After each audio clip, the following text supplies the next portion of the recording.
The gaming world was abuzz with a little bit of anticipation and trepidation as Redfall, Arcane Studios' latest creation, approached its release date. With the studio's track record, including hits like Dishonored and 2017's Prey, exceptions were hopeful at first. But once first gameplay looks started to appear, that hype turned into fear and suspicion. And once the four-person looter shooter was released into the wild, the masses kind of revolted. Rightfully so, in some cases. Now that Redfall has hit the market and been out for a little bit, I think it's time to look at how it has fared in this post-release landscape. Was marketing the problem? Was the Xbox exclusive title something that doomed the game from the start? Or was it truly just a good game and people just dunked on it to dunk on it? I want to say before we start this, I did enjoy the game, but not in the way the developers might have liked.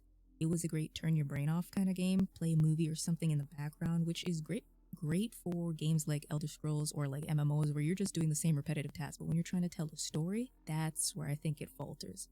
I think Redfall is not a bad game, it just needs some time to figure out what it truly wants to be. My issue does come mainly with this game from being unfinished and shipping at full price and is still sold for full price if you do not have Game Pass right now. But that is the plight of the modern gaming world. I can forgive a lot about games. Hello, Anthem, one of my favorite games of all time, and I think we all know how good Arcane games can be, but for me, the last few games from them have kind of slowed my love for this company down, and Redfall has kind of made me second guess some things. However, I think I'm alone in this feeling, and that does not mean that there's not hardworking people that have put time, dedication, blood, sweat, tears, and countless hours into this game. My aim is to take a look at everything around this game, not degrade or hurt the people who truly had no choice in anything that happened at all with this game, marketing wise, roadmap wise, or beyond making a character smile. Back 4 Blood is a similar type of game that has made decent changes for the better since its own troubled launch. Back 4 Blood, I was the one to do the review on Level 1 Gaming. I played it 3 days early, and it is hard not to draw similarities between them. I also played the Den and the Cult of the Worm DLC for Back 4 Blood, so I think I have a good marker on how that game has evolved and changed for the better, and how Redfall as well can do the same thing. And I know people are going to say that's kind of unfair to draw comparisons. They are the exact same game. One is zombies, one is vampires. They are four-person co-op looter shooters. It's going to be hard for me not to draw similarities, and I don't want to bring games like Left 4 Dead into this conversation because I feel like Left 4 Dead is the pinnacle of games like this, so these games to be compared in the same sentence with them is not even fair because they don't reach even a modicum of a fraction of what Left 4 Dead has done for the co-op looter shooter community. I truly think that if Arcane sticks to the game and listens to the community that is actually still there, that wants to help them, they can turn this game around. I don't think that's going to happen. I think they are going to shutter the game soon because the player count has gone down so drastically, but I think there is people that want to see this game turn around. It needs to recarve its niche that it was in and expound on what's already there. The supernatural and vampiric lore presented is exciting. It just ends way too soon, yet not soon enough, but I did feel this way with Dishonored 2 and Deathloop at the same time, so this is just a me thing. I am also going to be talking about a little bit of spoilers here and there, so if you don't want some light spoilers, I'll see you guys in the next video. Arcane gave us a different take on vampiric lore, because Redfall was able to unleash players into a world overrun by vampires with no relief, be it day or night. The Xbox exclusive title is set in a small fictional town of Redfall, Massachusetts, where hunters, what we are tasked with eradicating a downright chilling menace using an arsenal of weapons, some of our favorites, and a few unique to the world, each with their own vampiric twist in there. The game's blend of first-person shooting mechanics and unique supernatural abilities offers Redfall a specific take on the oh-so-often explored vampiric lore. Redfall has a lot of high points and things that it does need to work on, and despite the middle-of-the-road scores, I do think this game has a certain amount of charm to it. I do want to go over a few positive aspects, and then we're going to get into some criticisms, and we're going to go from there. Remember, this is all love. This is not to degrade, tear down, or do anything to the people that truly had no decision-making in any of this, okay? The first aspect I want to talk about is the world building. Redfall excelled in creating a rich atmospheric setting that felt like a small coastal town cursed by supernatural menaces. The towns of the game do feel lived in with detailed environments. The buildings are full. Each building you go into, there's so much stuff to pick up, and there's so much lore and history around in the map. And that's right, I said towns, because right as you feel like the game is about to wrap up nicely with a nice bow, you move on to a new area called Burial Point, and the vibe of the game changes from suburban, kind of right on the water coastal town, to rural, farmland type, but yet still coastal town feeling. While not the biggest maps in the world, they are packed with things to explore. I wouldn't put them on the level of like a Persona or a Yakuza, but there is little things in every corner if you are willing to explore them. The blinding sunlight and chilling nights only enhance what spooks are available, if only for a few hours once you get into the routine of the game. Now, unlike Back 4 Blood, I know we're going to keep referencing this, Redfall only has 4 characters to choose from, which is, I think Back 4 Blood started with 4 characters or 5, something like that. I cannot remember. It's been like a year, so forgive me. But Redfall has 4 characters, each with their own unique abilities, powers, and backstories. The diversity adds depth and replayability to the gameplay experience and definitely helps break up some of that sameness you feel in games like this, where you're just reskinning the same character. Each character has something unique to offer to the table. My personal favorite was Layla Ellison, and not just because Queen Novine, I am a simp for her. I played with only Layla, although I did start runs with everybody else, but once I got to the end of the Layla playthrough, I just couldn't be bothered to keep playing. I was impressed with the abilities though, and the way they could be upgraded and used in the world, especially that elevator power and her ex-boyfriend Jason that would come and kill all the guys around there for you, and how you could upgrade that power. It really turned the tide of fighting in my favor so many times. And one of the final points, this is not the final point overall of positivity for the game, but just the final point I really want to hit on is, although I played a majority solo, Redfall's focus on cooperative play was a standout feature and probably kept this game alive a lot longer than it has been so far, even though I know that's shaky at best to say that. Playing with friends provides an enjoyable experience, as teamwork is critical to overcoming the challenges posed by the vampires, especially in the den areas. You do not want to go into den areas unprepared. Having a friend watch your back can really be helpful, and, you know, unlike Back 4 Blood, enemies don't walk through walls into a room you just cleared out. Digress, I gotta stop ripping. Let's focus back on Redfall. The co-op really helped carry this game because everything is better when you're playing with friends. Now, to the challenges and criticism this game has faced. This is not to tear down the people that have already been kicked by the release of this game, but to document the general non-extreme and valid points that the gaming community has pointed out about this game. We do not send hate to community managers, coders, developers, artists, voice actors, or anybody involved with a game that truly had no choice in the matter. I am sure they hated it too, and are heartbroken by the reception of the game and the continued dunking people do on it. Don't forget, the one person that made the marketing decision, now the 300 people have to suffer. That's not fair, and that's not how we do it. We go for the person that made the actual decisions, not the person that had to enforce them, okay? So let's just be a little bit kinder. One of the standout features was technical issues. There's so many technical issues in this game. A lot of players, including myself, experienced technical glitches, including frame rate drops, minor bugs.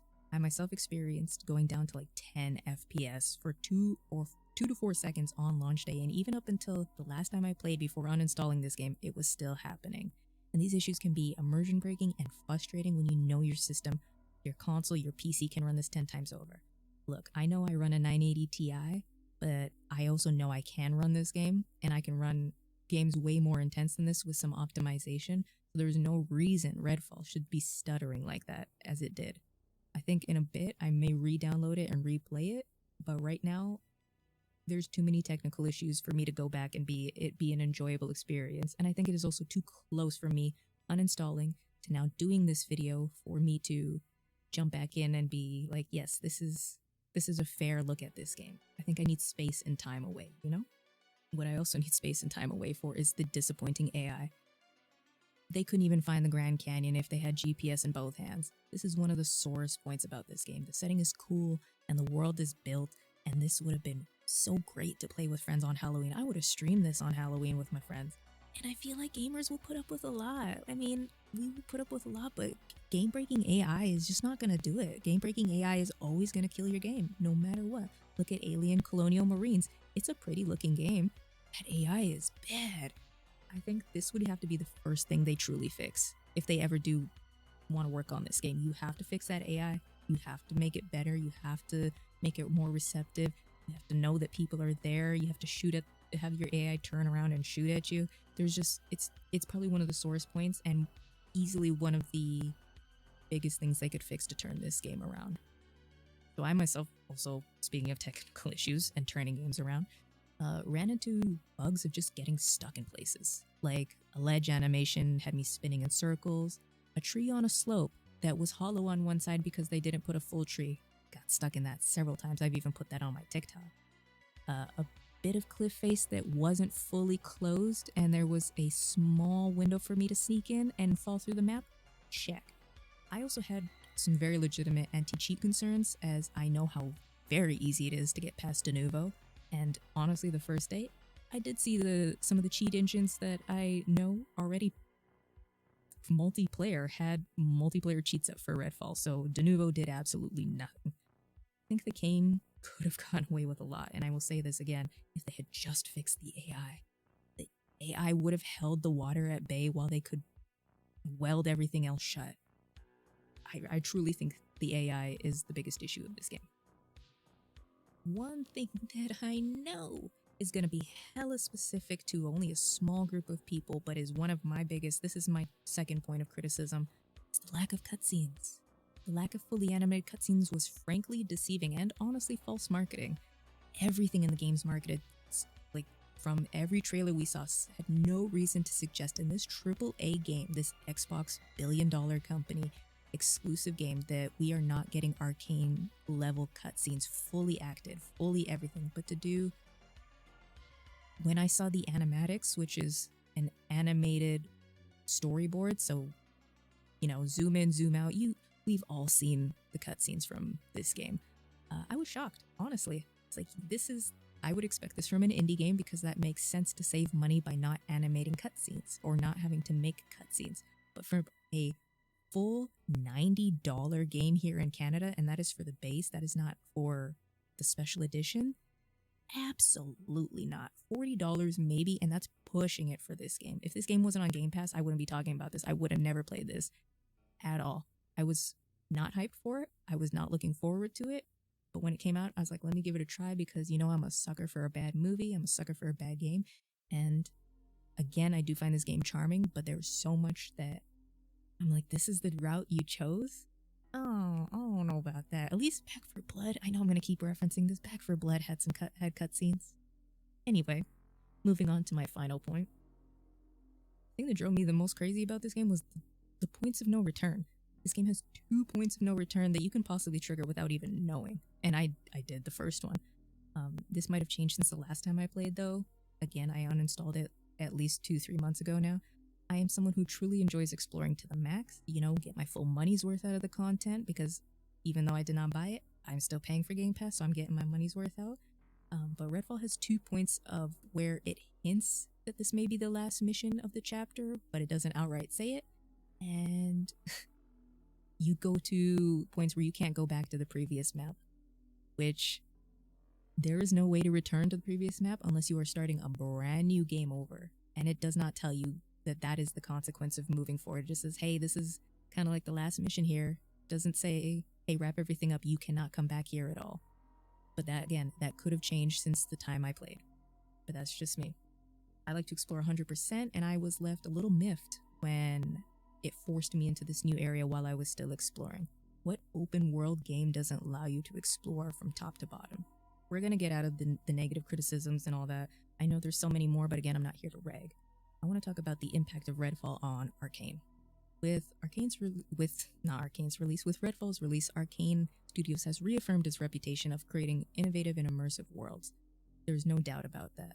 The studio's commitment to pushing boundaries of storytelling and gameplay does remain evident. However, there is so much wrong with this game that it was not only delayed, but it still charges full price with a roadmap that is looking shaky at best. I did not make this to rip into developers, voice actors, or anybody other than the people who made the choices to take this game towards the future it is suffering from right now. The top people, who are the people to point fingers at. It seems no small part of the game blame also goes to marketing. The marketing and the community response to that marketing can make or break even the best or worst games. Look at Cuphead.